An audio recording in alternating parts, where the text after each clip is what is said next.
Hi, my name is David. Today we're going to do a CSS Applied Visual Design tutorial on freeCodeCamp. We're going to learn how to adjust the height of elements in this tutorial. So you can specify the height of the element using the height property in CSS, similar to what we previously just did with the width property. And here's the syntax of it. So it names this one names the element. So for this example, it's looking at the image, and we can see the height 20, and then the unit of measurement is pixels. So for this exercise, you want to add a height property to the h4 tag and set it to 25 pixels. Okay, so we look at the h4 tag here, and it's here. And then on the HTML, h4 is this Google.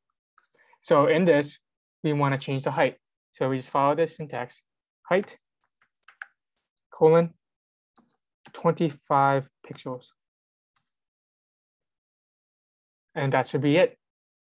Thank you.